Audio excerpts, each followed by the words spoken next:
January 5, 1943. A man died quietly in his room at Tuskegee Institute.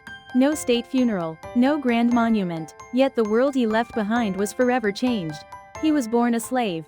He owned almost nothing. He patented almost nothing. And still, he transformed American agriculture. This is the story of George Washington Carver, the scientist who saved Southern farming with a peanut. George Washington Carver was born into slavery in Missouri.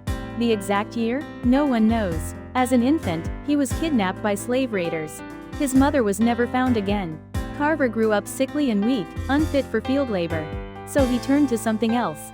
Plants. He studied them obsessively. Neighbors called him the plant doctor. Even before freedom, science had already chosen him. After emancipation, Carver wanted just one thing: education. But schools didn't accept black students. He walked miles, only to be turned away. Still, he kept moving. Eventually, he reached Iowa State College. There, he became its first black student. Then, its first black faculty member. For the first time, Carver had access to laboratories, libraries, and land. And he thrived. At the turn of the 20th century, Southern agriculture was dying.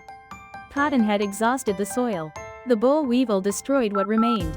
Farmers were trapped in debt and poverty. That's when Booker T. Washington invited Carver to Tuskegee Institute. Carver didn't arrive with grand theories. He arrived with dirt under his nails. Carver proposed something radical: stop planting cotton, rotate crops, plant peanuts, sweet potatoes, soybeans. These crops restored nitrogen to the soil. But farmers asked a simple question: what good is a peanut? Carver answered with over 300 uses: food, oil, ink, soap, paint. He didn't just save soil. He created markets. Carver could have patented his discoveries. He refused. "I want to give them to the world," he said. When asked why he didn't profit, he replied, "God gave them to me." He advised presidents. He spoke before Congress. Yet he died with almost no money. George Washington Carver didn't just change agriculture. He changed what success looked like. Knowledge wasn't something to own. It was something to share. Born a slave, died a legend. On January 5, 1943, America lost a scientist, but gained a legacy.